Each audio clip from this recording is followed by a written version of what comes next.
Hello friends, welcome to the success competitive cues. Friends देखिए, आज इस वीडियो में हम लोग बीएसएससी यानी बिहार सचिवालय सहायक 2022 के लिए राकेश लाल सर का फुल सेट कराने जा रहे हैं।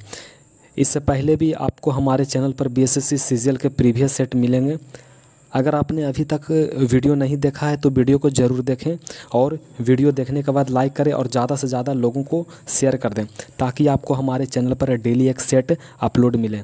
अगर आप चैनल पर पहली बार विजिट कर रहे हैं तो सब्सक्राइब ज़रूर करें और बेल आइकन को प्रेस कर दें और वीडियो को स्किप बिल्कुल ना करें, वीडियो को पूरा देखें ताकि आपको सेट लगाने में कोई प्रॉब्लम ना हो। तो चलिए फ्रेंड्स वीडियो शुरू करते हैं। तो फ्रेंड्स इसमें पहला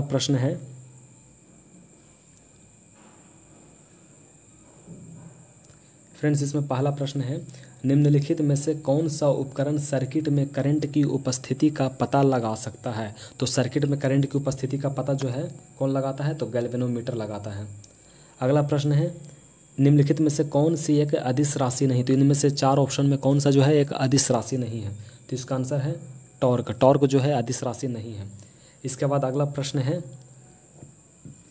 एक बार एक उपग्रह को कक्षा में लॉन्च किया गया था, इसकी गति को नियंत्रित करने वाला एकमात्र बल कौन सा है। तो इसका आंसर है गुरुत्वाकर्षण बल। उपग्रह को कक्षा में लॉन्च किया गया था और इसकी गति को नियंत्रित करने के लिए एकमात्र बल कौन सा है, तो इसका आंसर है गुरुत्वाकर्षण बल। फिर इसका अगला प्रश्न है 4 नंबर, कौन सी ऊर्जा समुद्र से नहीं मिलती है। तो समुद्र में कौन सा ऊर्जा नहीं मिलता है। तो तरंग ऊर्जा समुद्र में मिलता है फ्रेंड्स, भूतापीय ऊर्जा भी मिलता है, ज्वारीय ऊर्जा भी मिलता है, सागरीय ताप ऊर्जा भी मिलता है फ्रेंड्स, ज्वारीय ऊर्जा मिलता है, लेकिन भूतापीय ऊर्जा फ्रेंड्स नहीं मिलता। समुद्र में 4 ऑप्शन में से 3 ऑप्शन जो है समुद्र में मिलता है, भूतापीय ऊर्जा नहीं मिलता है। अगला प्रश्न है फ्रेंड्स 5 नंबर, वह दर क्या है जिस पर एक लहर पानी के माध्यम से चलती है और इसे समुद्री मील में मापा जाता है। तो समुद्री मील में मापा जाता है, उस दर को पूछ रहा है। तो इसका आंसर है तरंग गति। वह दर क्या है जिस पर एक लहर पानी के माध्यम से चलती है और इसे समुद्री मील में मापा जाता है। तो इसका आंसर है तरंग गति। अगला प्रश्न है, भारत के परमाणु कार्यक्रम का जनक किन्हें कहा जाता है। तो परमाणु कार्यक्रम का जनक जो है होमी जहांगीर भाभा को कहा जाता है। परमाणु कार्यक्रम का जनक किसे कहा जाता है, तो होमी जहांगीर भाभा को कहा जाता है। फिर 7 नंबर अगला प्रश्न है, किस वैज्ञानिक ने केपलर का आविष्कार किया था। तो इसका आंसर है स्टेफनी लुइस कॉबलेक। केपलर का आविष्कार किसने किया था, केवलर का आविष्कार। इसमें केवलर, किस वैज्ञानिक ने केवलर का आविष्कार किया था। तो इसका आंसर है स्टेफनी लुइस कॉबलेक। अगला प्रश्न है, हावड़ा पुल के निर्माण के लिए ... नामक एक बेहद लचीले मिश्र धातु इस्पात का प्रयोग किया गया था। हावड़ा पुल का जो निर्माण किया गया था उसमें कौन सा मिश्र धातु जो है इस्पात का प्रयोग किया गया था। तो इसका आंसर इसमें है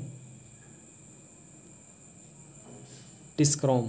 इसका आंसर जो है टिस्क्रोम, TISCROM, टिस्क्रोम डी नंबर है। अगला 9 नंबर प्रश्न है, निम्नलिखित में से किस वैज्ञानिक का सैद्धांतिक भौतिकी में उनकी सेवाओं के लिए और विशेष रूप से फोटो इलेक्ट्रिक प्रभाव के नियम की उनकी खोज के लिए नोबेल पुरस्कार दिया गया था। तो इसका आंसर है 9 का ए, अल्बर्ट आइंस्टीन। 10 नंबर है, निम्नलिखित में से कौन संरक्षी बल की विशेषता है। तो संरक्षी बल की विशेषता कौन है, तो इसका ऑप्शन डी नंबर है। तो इसका ऑप्शन आंसर जो है, इसके द्वारा किया गया कार्य पूरी तरह से पुनर्प्राप्ति योग्य है। इसका जो संरक्षी बल का जो विशेषता है तो इसका ऑप्शन है पूरी तरह से कार्य जो है पुनर्प्राप्ति योग्य है। अगला है, तत्व आइंस्टीनियम का परमाणु क्रमांक कितना है। तो आइंस्टीनियम का परमाणु क्रमांक कितना है, तो 99। आइंस्टीनियम का परमाणु क्रमांक कितना है, तो 99 इसका आंसर है। अगला प्रश्न है, वाटर हीटर में प्रयुक्त होने वाली कुंडली को बनाने के लिए किस तत्व का प्रयोग किया जाता है। तो इसका ऑप्शन आंसर है नाइक्रोम। हीटर में जो कुंडली रहता है, तार रहता है, वह नाइक्रोम का बना हुआ रहता है। अगला 13 नंबर है, कौन सा तांबा खनिज है। तो खनिज कौन इसमें है, तो 13 का ऑप्शन है, आंसर है ए, अजुराइट। तांबा जो है खनिज है, किसका खनिज है, तो अजुराइट का खनिज है तांबा। तो तांबा, कौन सा तांबा जो है खनिज है, अजुराइट इसका आंसर है। अगला प्रश्न का है कहता है कि वाष्पशील द्रवों के विलयन के लिए विलयन के प्रत्येक घटक का आंशिक वाष्प दाब विलयन में मौजूद मोल भिन्न के समानुपाती होता है। तो इसका आंसर है रॉल्ट का नियम। रॉल्ट का नियम कहता है कि वाष्पशील द्रवों के विलयन के लिए जो विलयन के प्रत्येक घटक का आंशिक वाष्प दाब जो है विलयन में मौजूद मोल जो उसके भिन्न के डायरेक्टली प्रोपोर्शनल होता है, समानुपाती होता है। अगला 15 नंबर कह रहा है कि निम्न में से किसे एक विलयन के रूप में वर्गीकृत किया जा सकता है। तो किसे विलयन के रूप में वर्गीकृत किया जा सकता है, तो समुद्री जल को विलयन के रूप में वर्गीकृत किया जा सकता है। अगला प्रश्न है निम्न में से किस गैस की गंध सड़े हुए अंडे की गंध की जैसी होती है। तो सड़े हुए अंडे की गंध जैसा होता है हाइड्रोजन सल्फाइड का गंध। अगला प्रश्न है खाद्य पदार्थों की पैकेजिंग यानी डिब्बा बंद उद्योग में चिप्स को ऑक्सीकरण से बचाने के लिए किस गैस का प्रयोग किया जाता है। तो इसका आंसर है नाइट्रोजन का।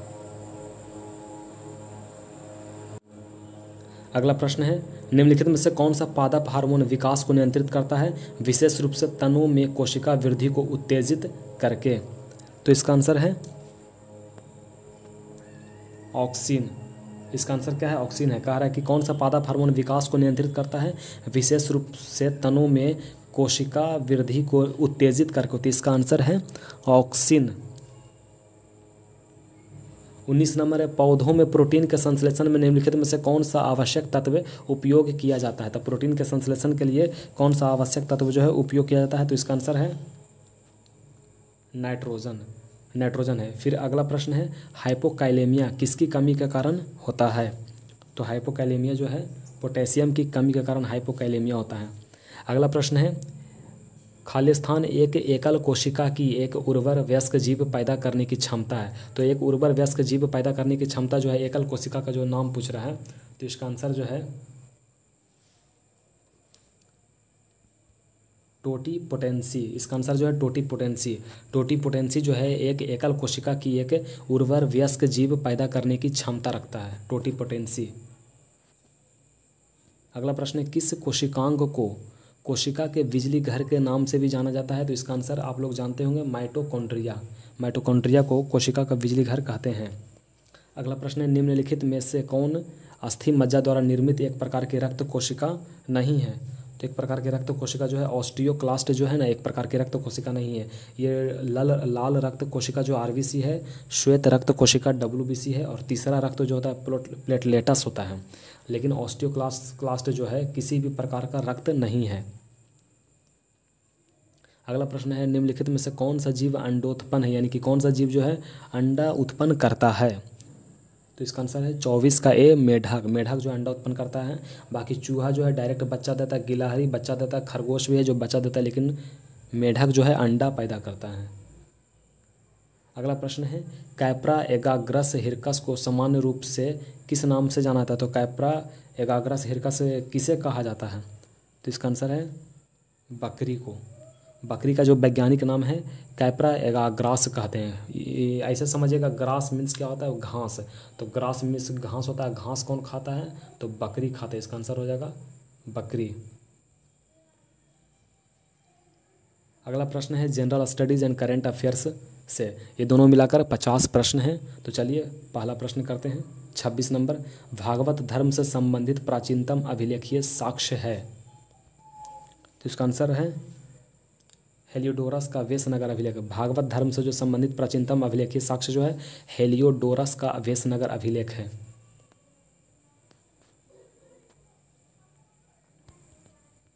अगला प्रश्न है किस चीनी जनरल ने कनिष्क को हराया था। तो कौन सा जो चीनी जनरल है जिसने कनिष्क को हराया था। तो इसका पान चाउ ने कनिष्क को हराया था। अगला प्रश्न है उत्तरामेरूर शिलालेख से किसके प्रशासन से संबंधित जानकारी मिलती है। तो उत्तरामेरूर शिलालेख से चोल प्रशासन का जानकारी मिलता है। प्रश्न अगर पूछे कि चोल प्रशासन का जानकारी किससे मिलता है, तो उत्तरामेरूर शिलालेख से। अगला प्रश्न है सरजामी प्रथा किससे संबंधित है। तो सरजामी प्रथा जो है मराठा भूराजस्व प्रथा से संबंधित है। सरजामी प्रथा किससे संबंधित है, तो मराठा भूराजस्व प्रथा से। 30 नंबर प्रश्न है, जैन साधु जो अकबर के दरबार में कुछ वर्ष रहा और जिसे जगत गुरु की उपाधि से सम्मानित किया गया, अकबर के दरबार में रहा और उसे जगत गुरु की उपाधि से सम्मानित किया गया, वह कौन सा था? तो हरिविजय सूरी इसका आंसर है। हरिविजय सूरी को अकबर के दरबार में रहा था और जगत गुरु हरिविजय सूरी को कहा जाता था। अगला प्रश्न, निम्नलिखित में से किस सुल्तान ने पहले हजरत आला की उपाधि अपनाई और बाद में सुल्तान की? तो हजरत आला और बाद में सुल्तान किसे कहा गया? तो फ्रेंड्स इसका आंसर है शेरशाह सूरी को। हजरत आला और बाद में सुल्तान किसे कहा गया? तो शेरशाह सूरी को कहा गया। अगला प्रश्न है, सूफियों की भाषा में जियारत क्या थी? तो सूफियों की भाषा में जियारत किसे कहा जाता था? तो सूफी संतों के मकबरों की बरकत यानी कि आध्यात्मिक कृपा प्राप्त करने के लिए तीर्थ यात्रा, जियारत जो कहा जाता था, सूफी संतों के मकबरे की बरकत प्राप्त करने के लिए तीर्थ यात्रा जो किया जाता था उसे जियारत कहते थे। अगला प्रश्न इसमें सुमेलित करने के लिए कह रहा है कि निम्नलिखित में से कौन सुमेलित, इसमें 4 में से एक सुमेलित बाकी सुमेलित नहीं है, तो इनमें से कौन सा जो है सुमेलित है? तो फ्रेंड्स आप लूसेंट के बुक में देख लीजिएगा, इसका आंसर हम सीधे बता देते हैं। इसमें सुमेलित जो है सी नंबर है, द्वैतावाद। द्वैतवाद के जो है माधवाचार्य, द्वैतवाद के माधवाचार्य, बाकी का आंसर आप लूसेंट में देख लीजिएगा। अगला प्रश्न है, अफगानिस्तान के प्रति एक जोश भरी अग्र यानी कि फॉरवर्ड नीति का अनुसरण करने वाला गवर्नर जनरल कौन सा था? तो इसका गवर्नर जनरल कौन सा था? लिट्टन था। तो अग्रगामी नीति के जनक कौन थे? गवर्नर जनरल कौन सा था अग्रगामी नीति का जनक? तो इसे लिट्टन थे। तो अग्रगामी नीति का जनक लिट्टन था। इसके बाद है, इंग्लैंड के हाउस ऑफ कॉमन्स द्वारा भारत के किस गवर्नर जनरल पर महाभियोग चलाया गया था? तो इसमें वारेन हेस्टिंग पर महाभियोग चलाया गया था। वारेन हेस्टिंग पर महाभियोग चलाया गया था। अगला प्रश्न है, भारतीय स्वाधीनता आंदोलन का सरकारी इतिहासकार कौन था? भारतीय स्वाधीनता आंदोलन का सरकारी इतिहासकार कौन था? तो एस.एन. सेन था। सरकारी इतिहासकार कौन था? एस.एन. सेन। सरकारी इतिहासकार कौन था भारतीय स्वाधीनता आंदोलन का? तो एस.एन. सेन। अगला प्रश्न है, वर्ष 1907 में सूरत में भारतीय राष्ट्रीय कांग्रेस के विभाजन का मुख्य कारण क्या था? तो इसका आंसर सीधे है वी नंबर। अंग्रेजी सरकार के साथ नरमपंथियों की वार्ता करने के क्षमता के बारे में चरमपंथियों में विश्वास का अभाव। अंग्रेजी सरकार के साथ जो था नरमपंथी का जो वार्ता हुआ था, विचार विमर्श हुआ था, उसमें चरमपंथियों में विश्वास का अभाव था। चरमपंथियों में जो था विश्वास का अभाव था। अगला प्रश्न है, ब्रिटिश सरकार द्वारा महात्मा गांधी के बीच 1934 में हस्ताक्षरित पूना समझौता में प्रावधान क्या था? 1934 में जो था पूना समझौता हुआ था ब्रिटिश सरकार और महात्मा गांधी के बीच में, तो उसमें क्या प्रावधान था? तो इसमें जो प्रावधान था, हरिजनों के लिए आरक्षण सहित संयुक्त निर्वाचन क्षेत्र, हरिजनों के लिए आरक्षण सहित संयुक्त निर्वाचन क्षेत्र।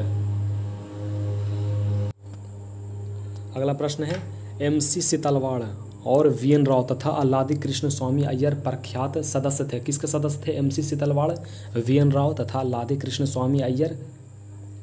तो इसका आंसर है सर्वेंट ऑफ इंडिया सोसाइटी के। सर्वेंट ऑफ इंडिया सोसाइटी के सदस्य कौन थे? एम.सी. सीतलवाड़, वी.एन. राव और अल्लादी कृष्ण स्वामी अय्यर। अगला प्रश्न है, निम्नलिखित में से कौन सा सक्रिय ज्वालामुखी है? तो सक्रिय ज्वालामुखी इसमें से कौन सा है? तो इसका आंसर है डी नंबर, कोटोपैक्सी, एटना और फ्यूजियामा जो था सक्रिय ज्वालामुखी है। अगला प्रश्न है, पृथ्वी की पपड़ी में सबसे पुरानी ज्वालामुखी विस्फोट में बाहर आ जाती है और कठोर चट्टानों का रूप ले लेती है। तो इसका आंसर जो है आग्नेय है। आग्नेय जो है पृथ्वी की पपड़ी में सबसे पुरानी ज्वालामुखी विस्फोट में बाहर आ जाती है और कठोर चट्टानों का रूप ले लेती है, जिसे आग्नेय चट्टान कहते हैं। अगला प्रश्न है, निम्नलिखित में से कौन सा एक युग में सही सुमेलित है? तो कौन सा जो है सही सुमेलित है? तो इसका आंसर है टोंकिन की खाड़ी वियतनाम में है। टोंकिन की खाड़ी जो है वियतनाम में है, ये जो सही सुमेलित है। इसके बाद है अगला प्रश्न, निम्नलिखित में से कौन सी नदी घाटी गहन अवनलिका अपर्दन से प्रभावित है? गहन अवनलिका अपर्दन से प्रभावित कौन सा है? तो चंबल जो है गहन अवनलिका अपर्दन से प्रभावित है, चंबल नदी। इसके बाद है पूसा सिंधु गंगा एक प्रजाति है। पूसा सिंधु गंगा किसका प्रजाति है? तो गेहूं का पूसा जो है, पूसा सिंधु गंगा गेहूं का प्रजाति है। अगला, भारत में प्रथम न्यूक्लियर ऊर्जा स्टेशन की स्थापना कहाँ हुआ था? तो तारापुर में हुआ था। भारत में प्रथम न्यूक्लियर ऊर्जा स्टेशन का स्थापना कहाँ हुआ था? तो तारापुर में हुआ था। इसके बाद कौन सा क्षेत्र ज्वारीय ऊर्जा उत्पादन का प्रमुख क्षेत्र है? तो ज्वारीय ऊर्जा उत्पादन का प्रमुख क्षेत्र कौन सा है? तो इसका आंसर है खंबात की खाड़ी। ज्वारीय ऊर्जा उत्पादन का प्रमुख क्षेत्र कौन सा है? तो खंबात की खाड़ी है। अगला प्रश्न है, भारत की 4 तेल परिष्करणशालाओं के स्थानों को पश्चिम से पूर्व की ओर दिशा में व्यवस्थित कीजिए। तो पश्चिम से पूर्व दिशा की ओर परिष्करणशालाओं का जो स्थान है उसमें आंसर जो है ए नंबर है। पहले कोयली है, उसके बाद कोच्चि है, उसके बाद पानीपत है, उसके बाद मथुरा है। पश्चिम से पूर्व की, यानी कि मथुरा जो पूर्व दिशा में है, कोयली जो पश्चिम में, तो पश्चिम से पूर्व दिशा की ओर कोयली, कोच्चि, पानीपत और मथुरा है। अगला प्रश्न है, स्वायत्तशासी जिला परिषद के निर्वाचित सदस्यों की पदावधि के बारे में निम्नलिखित में से कौन सा एक सही है? निर्वाचित सदस्यों की जो पदावधि है उसके बारे में कौन सा सही है? तो इसका आंसर निर्वाचन के बाद परिषद की प्रथम बैठक की निर्धारित तिथि से 5 वर्ष। जब निर्वाचन हो जाता है, निर्वाचन के बाद जो परिषद का प्रथम बैठक होता है, तो परिषद के प्रथम बैठक से ही अगली पाँचवें वर्ष तक यही माना जाता है पदावधि। अगला प्रश्न है, कौन पंचायतों की वित्तीय स्थिति का पुनर्विलोकन करने के लिए वित्त आयोग का गठन करता है? तो पंचायतों की वित्तीय स्थिति का पुनर्विलोकन के लिए वित्त आयोग का गठन कौन करता है? तो संबंधित राज्य का राज्यपाल करता है। संबंधित राज्य का राज्यपाल करता है। अगला प्रश्न है, निम्नलिखित में से किस वाद में उच्चतम न्यायालय ने, यानी कि सुप्रीम कोर्ट ने यह व्यवस्था कर दी कि संवैधानिक संशोधन भी भारत के संविधान के अनुच्छेद 13 के अधीन विधि है, जिन्हें मूल अधिकारों से असंगत होने पर शून्य घोषित किया जा सकता है?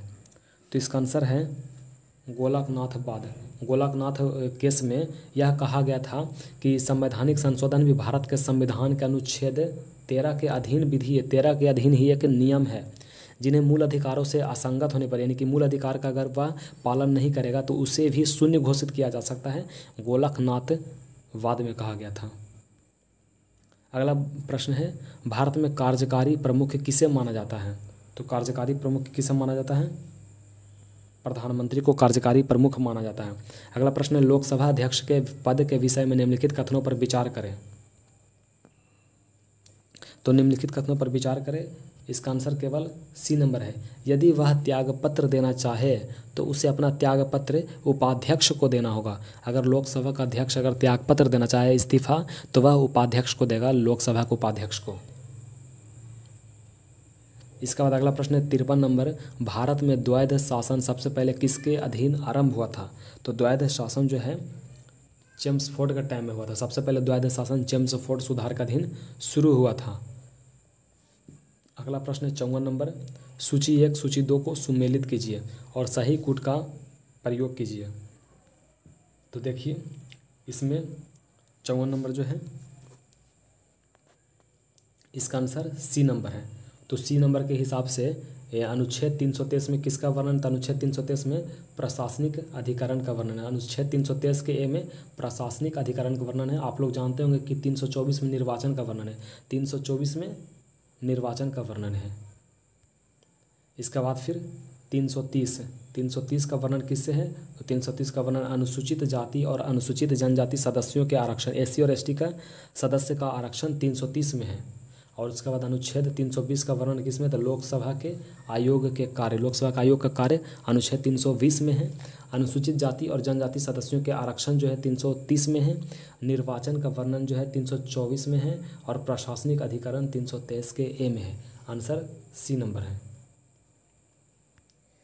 अगला 55 नंबर, किसी देश में आय का पुनर्वितरण करने का सर्वोत्तम मार्ग क्या है? तो प्रतिगामी व्यय से संयुक्त प्रगामी कराधान, ये इकोनॉमिक का प्रश्न है। किसी देश में आय का पुनर्वितरण करने का सर्वोत्तम मार्ग जो है प्रतिगामी व्यय से संयुक्त प्रगामी कराधान। अगला प्रश्न, भारत का योजना आयोग जो है संसद के अधिनियम के द्वारा गठित किया जाता है। संसद के नियम कानून के द्वारा गठित किया जाता है योजना आयोग। अगला प्रश्न है देशों के समूहों के साथ व्यापार करार करने की औपचारिक पद्धति को क्या कहा जाता है? तो औपचारिक पद्धति को कहा जाता है ट्रेडिंग ब्लॉक। ट्रेडिंग ब्लॉक जो है एक औपचारिक पद्धति है जो एक देश से दूसरे देश के साथ व्यापार का करार किया जाता है, समझौता किया जाता है। तो आंसर इसका है ट्रेडिंग ब्लॉक। अगला प्रश्न है भारत के कितने राज्य गंगा नदी के द्रोणी प्रदेश के भाग हैं? कितने राज्य गंगा नदी के द्रोणी प्रदेश के भाग हैं? तो 5 राज्य। 5 राज्य जो है गंगा नदी के द्रोणी प्रदेश के भाग हैं। अगला प्रश्न है मिशन वात्सल्य किसके अंतर्गत आता है? मिशन वात्सल्य जो है महिला और बाल विकास मंत्रालय के अंतर्गत आता है। मिशन वात्सल्य जो है महिला और बाल विकास मंत्रालय के अंतर्गत मिशन वात्सल्य आता है। ये करंट अफेयर्स का प्रश्न है। अगला प्रश्न है सहकारी थिंक टैंक नीति आयोग के बहुआयामी गरीबी सूचकांक MPI के अनुसार बिहार के गरीब आदमी का आबादी प्रतिशत कितना है? तो इसका आबादी प्रतिशत बिहार का जो है 51.91% है। 51.91% है। अगला प्रश्न 61 नंबर है किस मुगल सम्राट ने जंजीर-ए-अदली नामक न्याय की घंटी लगवाई थी? तो जंजीर-ए-अदली नामक न्याय की घंटी किसने लगवाई थी? जहांगीर ने लगवाई थी। जंजीर-ए-अदली नामक न्याय की घंटी किसने लगवाई थी? जहांगीर ने। 62 नंबर है भारत सरकार ने किस खाड़ी देश के साथ अक्षय ऊर्जा को बढ़ावा देने के लिए समझौता किया है? तो अक्षय ऊर्जा को बढ़ावा देने के लिए समझौता किया है 62 का सी बहरीन। अक्षय ऊर्जा के साथ समझौता करने के लिए भारत सरकार ने समझौता किया है तो बहरीन के साथ। अगला प्रश्न है छठी बार IBSA का मतलब है इंडिया, ब्राज़ील, साउथ अफ्रीका। छठी बार IBSA India, Brazil, south Africa के महिला फोरम की बैठक वर्चुअल रूप से आयोजित की गई। इसकी अध्यक्षता किस देश ने की थी? इसकी अध्यक्षता भारत ने किया था। इसकी अध्यक्षता IBSA की अध्यक्षता किसने किया था? छठा बार जो IBSA हुआ था उसका अध्यक्षता भारत ने किया था। अगला प्रश्न है आर्थिक सर्वेक्षण 2021-22 का मुख्य विषय क्या है? तो इसका मुख्य विषय जो है त्वरित दृष्टिकोण है। आर्थिक सर्वेक्षण 2021-22 का मुख्य विषय क्या है? त्वरित दृष्टिकोण है। अगला प्रश्न है केंद्रीय बजट 2022 देश में राजकोषीय घाटा यानी कि GDP का कितने प्रतिशत अनुमानित है? तो GDP का जो कितने प्रतिशत अनुमानित है? तो इसका आंसर जो है 6.4% है। केंद्रीय बजट 2022 देश में राजकोषीय घाटा GDP का कितने प्रतिशत अनुमानित है? तो 6.4%।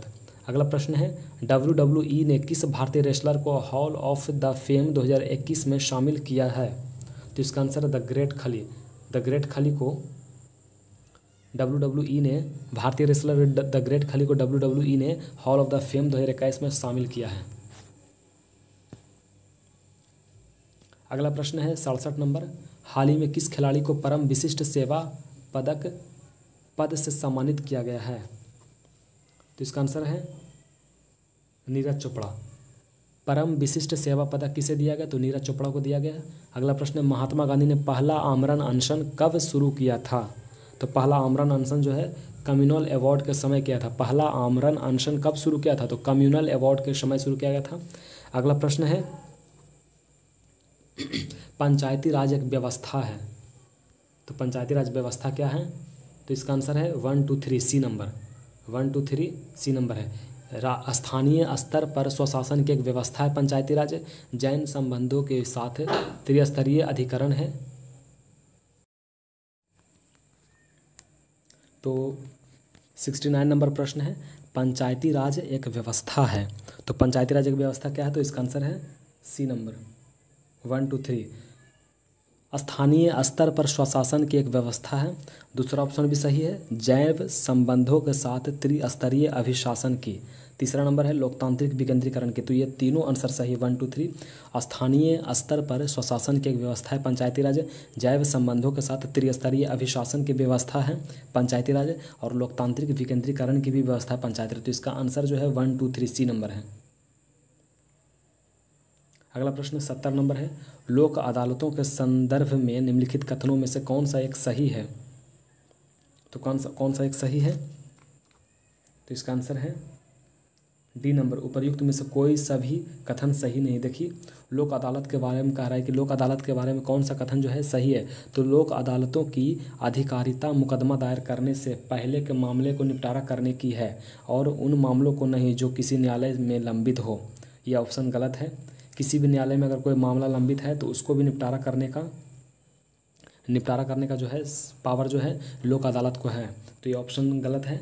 अगला बी नंबर ऑप्शन है, लोक अदालतें ऐसे मामले का निपटारा कर सकती है जो सिविल हो, ना कि आपराधिक प्रकृति। तो लोक अदालत में किसी भी प्रकार का मामला का निपटारा किया जा सकता है, तो बी नंबर भी गलत है। सी नंबर में, प्रत्येक लोक अदालत में केवल सेवारत अथवा सेवानिवृत्त न्यायिक अधिकारी ही नियुक्त हो सकते हैं, कोई अन्य व्यक्ति नहीं, तो ये भी गलत है। जो सेवानिवृत्त है यानी कि सेवानिवृत्त का मतलब जो जिनको पेंशन मिलता है वही लोक अदालत में नियुक्त हो सकते, कोई अन्य व्यक्ति भी नहीं, तो ये ऑप्शन भी गलत है। इनमें से उपरोक्त में से कोई कथन सही नहीं है। अगला प्रश्न 71 नंबर है, विशेष आहरण अधिकार यानी कि SDRS किससे संबंधित है? विशेष आहरण अधिकार किससे संबंधित है? तो 71 के डी है, अंतर्राष्ट्रीय मुद्रा कोष से संबंधित है SDRS जो है अंतर्राष्ट्रीय मुद्रा कोष से संबंधित है। अगला प्रश्न, दरभंगा राज्य क्षेत्र में किसने किसान आंदोलन का नेतृत्व किया? तो किसने किसान आंदोलन का नेतृत्व किया? तो स्वामी विद्यानंद। किसान आंदोलन का नेतृत्व करता कौन है? स्वामी विद्यानंद है। अगला प्रश्न, बिहार के किस नगर को मीर कासिम ने मुर्शिदाबाद के स्थान पर राजधानी बनाया? तो इसका आंसर है मुंगेर। मुर्शिदाबाद के बाद राजधानी मुंगेर को बनाया किसने? तो मीर कासिम ने जो सबसे पहले राजधानी बनाया था मुर्शिदाबाद को, उसके बाद उसको मुर्शिदाबाद को हटाकर मुंगेर को बनाया। अगला प्रश्न, बिहार में किस वर्ष बर्खास्त आंदोलन शुरू हुआ? बर्खास्त आंदोलन, ये जो VVI प्रश्न है, तो इसका आंसर है 1936 को। बर्खास्त आंदोलन 1936 को शुरू हुआ। अगला प्रश्न 75 नंबर है, 1907 में सूरत में भारतीय राष्ट्रीय कांग्रेस के विभाजन का मुख्य कारण क्या था? तो कांग्रेस का सूरत अधिवेशन क्यों था? 1907 में जो भारतीय राष्ट्रीय कांग्रेस का विभाजन हुआ था किस कारण हुआ था? तो इसका आंसर है अंग्रेजी सरकार के साथ नरमपंथियों की वार्ता करने की क्षमता के बारे में चरमपंथियों में विश्वास का अभाव। ये प्रश्न पहले भी आया था, यही सेट में पीछे के प्रश्न में है। इसके बाद फ्रेंड्स मैथ का प्रश्न शुरू हो रहा है, तो इसके बाद मैथ और रीजनिंग के प्रश्न हैं, तो हम इसका आंसर सीधे टिक कर देते हैं और इसका सॉल्यूशन हम अभी नहीं करा रहे हैं ताकि वीडियो लंबा ना हो। अगर आपको मैथ या रीजनिंग का सॉल्यूशन चाहिए तो कमेंट बॉक्स में कमेंट कर दें, और इसके लिए मैं आपको सॉल्यूशन के लिए अलग वीडियो प्रोवाइड करा दूंगा। पहले आप वीडियो को पॉज कर दें और इसका आंसर बनाने की कोशिश करें, और अगर आपसे आंसर नहीं बने तो आप कमेंट ज़रूर करिएगा। तो चलिए मैथ का प्रश्न शुरू करते हैं। तो फ्रेंड्स इसका हम सीधे आंसर टिक करा देते हैं। 76 नंबर जो है लाभ हानि का शायद प्रश्न है, तो इसका 76 नंबर का फ्रेंड्स आंसर होगा बी नंबर 18। 77 नंबर जो है चक्रवृद्धि ब्याज CI से प्रश्न है, तो 77 नंबर का आंसर फ्रेंड्स होगा ए नंबर, 1500 आंसर आएगा इसका। अगर 78 नंबर का प्रश्न बात करें, 78 नंबर जो है पाइप और टंकी से है, तो 78 नंबर का जो आंसर है फ्रेंड्स पॉज करके वीडियो पॉज करके क्वेश्चन देख लीजिएगा और उसके बाद इसको बनाने की कोशिश कीजिएगा। हम सीधे आंसर बता देते हैं। तो 78 नंबर नल और टंकी से है, इसका आंसर 78 नंबर का है। 78 नंबर का बी है 11 मिनट। इसके बाद 79 नंबर है, एक आयताकार मैदान का परिमाप है, लंबाई चौड़ाई इतना है, तो मैदान का क्षेत्रफल क्या है? तो मैदान का जो क्षेत्रफल है इसका आंसर है 13,500 मीटर स्क्वायर। इसके बाद फ्रेंड्स 79 नंबर हो गया। उसके बाद 80 नंबर का आंसर, 80 नंबर जो है दो संख्याओं का योग और गुणनफल जो है 16 और 63 है, तो इसके व्युत्क्रमों का योग कितना होगा? तो इसका आंसर है 16/63 है। इसके बाद 81 नंबर का आंसर कितना है? तो 81 नंबर का आंसर 5500 रुपया है। 81 नंबर का ऑप्शन आंसर कितना है? 5500। इसके बाद फिर 82 नंबर का आंसर है 6.2/3%। 82 नंबर का आंसर 6.2/3%। इसका 83 नंबर है, 83 नंबर का भी आंसर 1 है। 83 नंबर का आंसर 1 है। इसके बाद 84 नंबर है, 84 नंबर का आंसर डी है 1/8। 84 नंबर का आंसर कितना है? डी है 1/8। इसके बाद 85 नंबर है, 85 नंबर का आंसर जो है वी है 90.72, 90.72। इसका 86 नंबर है, 86 नंबर का जो आंसर है 86 नंबर का आंसर भी वी है 75। 87 नंबर जो है 87 नंबर का आंसर भी बी है 210। इसके बाद 88 नंबर भी लाभ हानि से प्रश्न है, इसका आंसर भी वी है 5 मीटर। इसके बाद 89 नंबर का आंसर भी 12:30 बजे पूर्वाह्न है, 12:30 PM, इसका आंसर भी वी है। अब है 90 नंबर का आंसर सी है, 90 नंबर का आंसर 60 मिनट है। इसके बाद 91 नंबर का आंसर बी है, 16 मार्च 2004 है। इसके बाद फ्रेंड्स 92 नंबर का आंसर जो है डी है 260। 92 नंबर का आंसर कितना है, डी 260 है। उसके बाद 93 नंबर है, 93 नंबर का आंसर प्रत्येक 20 है। 93 नंबर का आंसर कितना है, प्रत्येक 20 है। फिर 94 का सी है।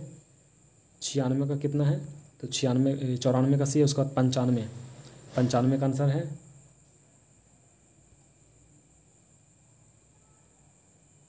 एक मिनट फ्रेंड्स, 95 का आंसर डी है, 6 भुजाएं।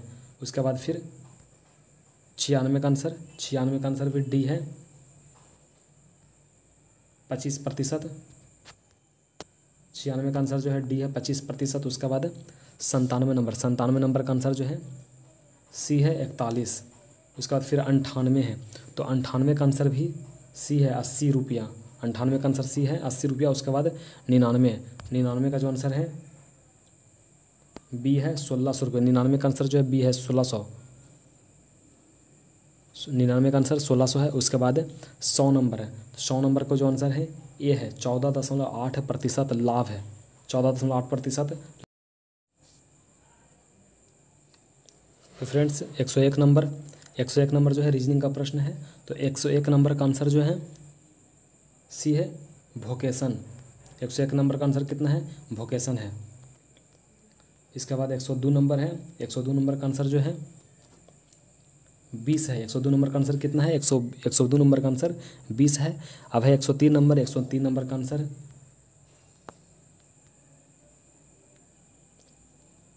103 नंबर का आंसर पिता है, इसका आंसर आएगा पिता। और फिर 104 नंबर का आंसर जो है पत्नी है, 104 नंबर का आंसर पत्नी आएगा। इसके बाद फ्रेंड्स 105 नंबर है, 105 नंबर का आंसर वी आएगा, 2 नंबर। 105 का आंसर क्या आएगा, वी है। इसमें कहा है कि ज्ञात कीजिए कि 3 बिंदु वाली साइड के सामने क्या है, 3 बिंदु के साइड में 3 बिंदु वाली साइड के सामने क्या आएगा, तो इसका आंसर 2 है, 2 बिंदु वाला आएगा। इसके बाद 106 नंबर है, कह रहा है कि चित्र में कितने आयत है, तो चित्र में आयत की संख्या कितना है, तो इसका आंसर 11 है। इसके बाद 107 का आंसर कितना है 107 का आंसर है बी, ये आंसर होगा, 107 का बी आंसर आएगा। इसके बाद 108 नंबर है, रीजनिंग का फ्रेंड्स से प्रश्न बहुत हल्का है, तो रीजनिंग का प्रश्न जरूर कीजिएगा। तो 108 नंबर का आंसर सी है, सी नंबर। इसके बाद फिर 109 नंबर है, 109 नंबर का आंसर जो है ए है। फिर 110 नंबर है, 110 नंबर का आंसर जो है डी है। 110 नंबर का आंसर क्या है, डी है। उसके बाद 111 नंबर का आंसर सी है, छेनी। 112 नंबर है, 112 नंबर का आंसर अनुभव है। इसके बाद 113 नंबर है, 113 नंबर का आंसर ए है, जेवट। फिर 114 नंबर है, 114 नंबर का आंसर डी है, YTOG। 114 नंबर का आंसर YTOG डी नंबर है। फिर 115 है, 115 नंबर का आंसर UTXU। 115 का आंसर जो है UTXU है। फिर 116 है, 116 का आंसर बी है, 54 नंबर। 116 का आंसर 54 आएगा। फिर है 117 नंबर, 117 का आंसर क्या आएगा, तो 117 का आंसर जो है वी आएगा। 117 का आंसर वी है। 117 का आंसर जो है बी है। इसके बाद फिर 118 नंबर है, तो 118 नंबर का आंसर कितना आएगा, तो 118 नंबर का आंसर जो है बी आएगा। इसके बाद फिर 119 नंबर है, 119 नंबर का आंसर डी है, नेफ्यू। नेफ्यू में भतीजा होता है, तो 119 का आंसर नेफ्यू होगा। फिर 120 नंबर का आंसर होगा ए, 120 नंबर का आंसर जो है ए नंबर होगा। इसके बाद फिर 121 नंबर है, 121 नंबर का आंसर जो है डी है, 121 का डी ध्वनि परीक्षण।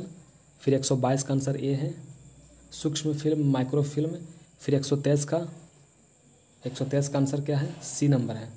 तो 123 का आंसर LONM लोनम, LONM इसका 123 का आंसर है में सी, LONM। फिर 124 का आंसर जो है बी है, ORQP है, 124 का वी नंबर है। इसके बाद फ्रेंड्स 125 नंबर का आंसर है 63 है। इसके बाद फिर 126 नंबर है, 126 नंबर का आंसर है 35,28। 126 का आंसर है 35,28। फिर 127 का आंसर है सी नंबर, 127 का आंसर सी नंबर है। फिर है 128 नंबर है, 128 का आंसर 7, 11, 18। 127 के बाद 128 का आंसर सी नंबर है 7, 11, 18। फिर 129 नंबर है, 129 का आंसर सी है 3.7, 3 और 7 है। 129 का आंसर 3 और 7 है। फिर 130 नंबर है, 130 का आंसर बी नंबर है। इसके बाद 131 नंबर है,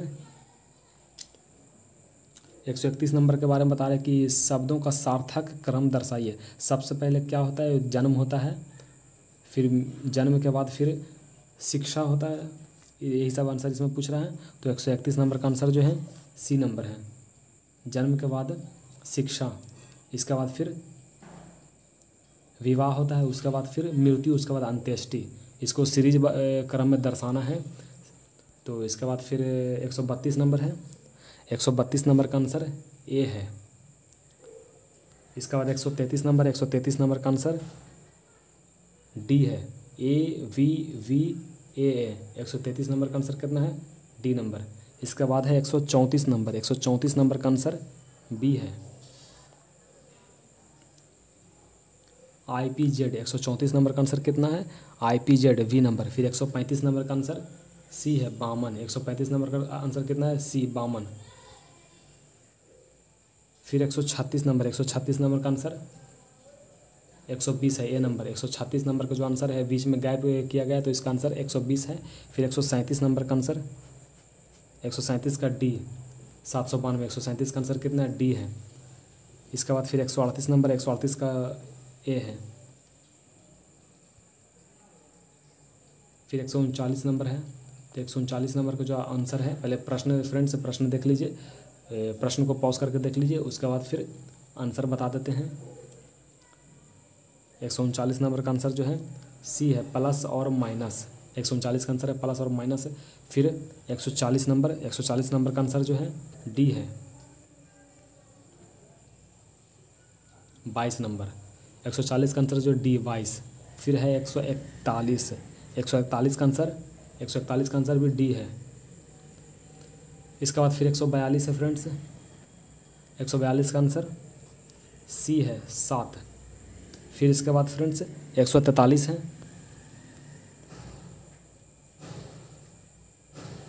143 का आंसर डी है, 17।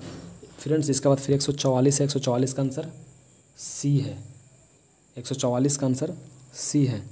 इसके बाद 145, 145 को 145 का आंसर फ्रेंड्स ए है, 145 का आंसर ए। इसके बाद फ्रेंड्स 146, 146 का आंसर फ्रेंड्स बी है, केवल 2 मान्य है। 146 का आंसर फ्रेंड्स बी है, केवल 2 मान्य है। इसके बाद 147, ये सिलोजिज्म से है सारा, तो 147 का आंसर डी है, 1 तथा 2 दोनों निष्कर्ष निकलते हैं। 147 का डी, 1 तथा 2 दोनों निष्कर्ष निकलते हैं। इसके बाद 148 है, डायरेक्शन संबंधी प्रॉब्लम है, तो 148 का बी आंसर होगा 4 किलोमीटर। 148 का आंसर बी होगा 4 किलोमीटर। फिर 149 का आंसर, ये भी डायरेक्शन से है, 149 का सी होगा उत्तर दिशा। इसके बाद लास्ट 150 नंबर का प्रश्न आंसर क्या है इसका, तो इसका आंसर है UREA यूरिया, वी नंबर होगा, 150 का यूरिया होगा, वी नंबर। तो फ्रेंड्स इस तरह से आपके 150 प्रश्न पूरे हुए। तो फ्रेंड्स आपको हमारा वीडियो कैसा लगा? अगर आप हमारे वीडियो से संतुष्ट हैं तो बेल आइकन प्रेस कर दे, सब्सक्राइब कर दे, लाइक कर दे और शेयर कर दे, और कमेंट बॉक्स में ज़रूर कमेंट करें। तो ठीक है, वीडियो बंद करते हैं। Thank you.